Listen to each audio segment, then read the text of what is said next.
Yo, what is going on, homies? It's your boy StumpD back for the OPTC video, and in today's video, we're taking a look at the MUGIWARA 56 Legend Sanji that will be releasing on the global side of the game as of the next treasure map. So this particular character will be coming out on the debut of the Zoro treasure map, the Zorojiro. Well, not Zorojiro, the MUGIWARA Zoro. So I have included him on this team, and I have tried to make this team very Straw Hat centric. We do have some of the rare recruits, and I do want to talk about them as well, as they are sort of treasure map exclusive rare recruits, but they are on every single treasure map banner. So moving forward, first of all, I would highly recommend skipping this particular banner. This Sanji's pretty good, but like, you just don't need him. Like, he's great in treasure map, don't get me wrong. Like, he's always boosted in treasure map, which is always really, really nice to see, but you just don't need him. He's a Psy free spirit fighter. 5 times captain for those 3 classes and colors. Now, if you have characters like Vershanks, if you have characters like Roger, if you have characters like, even like, you know, like Enel or Boa, like, you don't really need another Psy captain. Sanji is pretty cool as a captain. He's more of a speed captain. But fighters, downsides of fighters are they kind of suck. Like, let's be real, like, there's not a lot of really good, like, synergy when it comes to fighters. They probably could put together, like, a reasonably strong team. But when you're looking at other classes like Slashers and Free Spirits and Cerebrals, even like shooters nowadays, like, they just have so many different options that you guys have access to, and because of that, they sort of just, they just struggle. They struggle when it comes to team building, and they're just not the go-to when it comes to actual content, unless it's required to do so. Finally, he does have Free Spirit in his tag, though, so Free Spirit is kind of cool. Like, a Free Spirit is always going to be good. Like, there's never a Free Spirit that's not good, because Luffy's always going to be a Free Spirit, right? Like, there's never ever going to be, like, a Luffy that's not Free Spirit. So, they're not going to ever make Free Spirit not good. So, there's also that as well. So, with Sanji as his captain, as I mentioned, he is a 5 times captain to Psy, fighters, and Free Spirit characters. He gives -2 cooldown at the start of the quest, and he also triggers his special on entry of the fight. So, as you guys saw at the start of Revolutionary Army 1, I'm not going to talk about Revolutionary Army 1, I'm just going to talk about the pros and cons of Sanji, just because, like, this content, like, Garb challenges, like, you can pretty much, like, build your own teams and just run it however you like. It's more like talking about, like, what's the good things about Sanji and what's the bad things about Sanji. So, getting the special popping off at the beginning of the fight is kind of cool, and especially for treasure map, it works really, really well, because with what Sanji does with his special, he gives you 4 turns of an orb boost. If you have an orb boost, he becomes 4 turns of an attack boost. So when you are running double Sanji, obviously they both trigger their specials, so you get the orb boost, and you get the attack boost for 4 turns. They also make it incredibly increase the chance of landing on matching orbs for 4 turns, and they heal for 4 turns. So, pretty nice way to start the fight, especially with, like, the amount of damage output that you can get.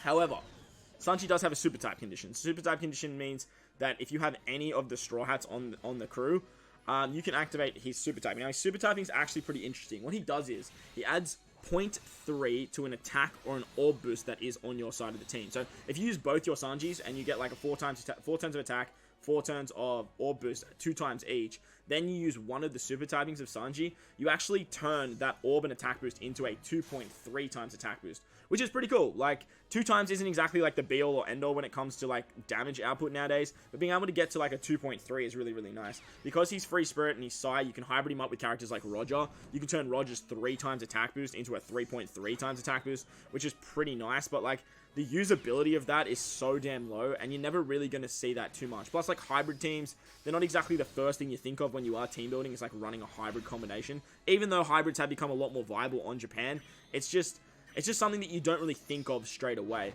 But that 0.3 addition is great when we are talking about extending, like, the orb boost or the attack boost in terms of the damage output. But the problem with that is Sanji has to be captain. And because you have to have Sanji on the team, you basically have to use his attack boost or his orb boost. So where you are getting that 2.3 extra, you are sort of, like, losing out on the 0.2 anyway. So it's not that big of a trade-off, and it's not that big of a, like, benefit in the long run anyway. But that was Revolutionary Army 1. Talking about what the Sanji does, we're going to talk about the pros and cons of Sanji moving into Hody now. Unfortunately, with Japan, they only release, like, 2 Garb challenges at a time. But look, at the end of the day, that's enough time to actually talk about the unit, in a sense. So that was Revolutionary Army 1. Let's move on to Hody now. Alright, so moving on to Garb's challenge, Hody. Now, against Hody, I have changed the team up a little bit. I did bring a different Luffy just for an attack boost, and that way we've got the Ivankov support, so we can get around the poison. And then we brought Shirashari. Shirashari's great because there is a little bit of a cheeky shenanigan you can do with this Sanji because he triggers his special at the start of the fight. Because he triggers his special at the start of the fight, you actually get healing on the first 4 turns. So what you can do is you can use something like Shirahoshi Mancherry V2, and you can actually get the overheal mechanic. Now, Obviously, in the quick variation of Shirohoshi Mancherry, you're not getting boosted under Sanji. You don't satisfy the classes of fighters or free spirits. But when you are Mancherry, you are the Sai variation, which means that you can actually get a buff under Sanji, which is great, because that way you can actually get the overheal mechanic. And as you guys will see here on this very first turn, we can actually just get a bunch of healing, which is really, really cool. Like, it's really, really nice to get that much healing. It's nothing to scoff at. Once we've done that, we can move on with the rest of the content. As I was talking about, I didn't actually get a chance to talk about it in Revolutionary Army 1. Sanji comes with 3 Mugiwara 56 Straw Hat rare recruits. He comes with a Nami, a Chopper, and a Luffy character. Now, all of those characters are available moving forward on every single treasure map. So don't stress if you are skipping the Mugiwara 56 treasure map SUGO Fest. You can still pick up those characters later down the track. So don't stress whatsoever. Just be mindful that you can still get them. And Sanji is pretty much available on every single treasure map banner moving forward, as he is a treasure map exclusive legend. Now, Sanji's really, really fun though. Like, he's very fast. He's got a lot of damage output. His special's kind of unique, and his super type is kind of unique as well. The big downside that I do find to Sanji is he has a lot of competition. Like, Sai, if you ever release a Sai legend, immediately you have to go up against the big dog Roger, and like it's normally you're going to lose. The only character that's come up against Roger and like held up a fight is Yamato 6+, and that's because she's a free spirit character as well. So that's a big downside to Sanji. Another downside to him is he's a fighter captain. Like I said, fighters, they just don't have that sort of oomph that some of the other classes actually have. But he does have free spirit to make up for that, so they are giving like bad classes, good classes as well. So you can do some pretty nifty hybrid teams. Another thing about Sanji is he's pretty flimsy, like 38,000 HP, or 41,000 HP actually if you are running a full Sai team. I take it back, he's actually pretty good in terms of his HP buff, but he doesn't have any damage reduction, he doesn't have any beneficial orbs or anything like that. His special doesn't rotate orbs too. The fact that you can get like the high chance of landing on matching orbs is really cool, and it actually works in our favor against this particular piece of content. But being able to rotate your orbs, like guaranteed through block orbs, would just be way, way more beneficial. Like, way more beneficial. But in the same sense, if you can, like, use this particular ability to your advantage, you can actually get it to, like, pop off because he's a 4-turn orb boost as well. So, as you guys see there, with the RNG, we managed to get a couple of orbs, and we can just sort of take that stage out against Hyozu and Vanderdecken. So, while Sanji is a pretty good unit, ever since I pulled him, like, I was pretty hyped for this unit since his release, but ever since I pulled him, I've never seen a real opportunity to actually use him. The Mugiwara event, like, it's really cool, like, and then the Kazuna that comes after it with Brook, like, they're all really cool characters. The free-to-play Zoro is an absolute weapon. The treasure map that's coming up, make sure to farm him up. He's really, really good, and I highly recommend getting your hands on him. But the Sanji himself, like, I wouldn't go chasing this Sanji. Just let the Sanji come to you. I'm not 100% sure if he's available on treasure map tickets. Let me know in the comment section below if you guys know anything about that. If you can pull this Sanji on treasure map tickets, I definitely would not be summoning.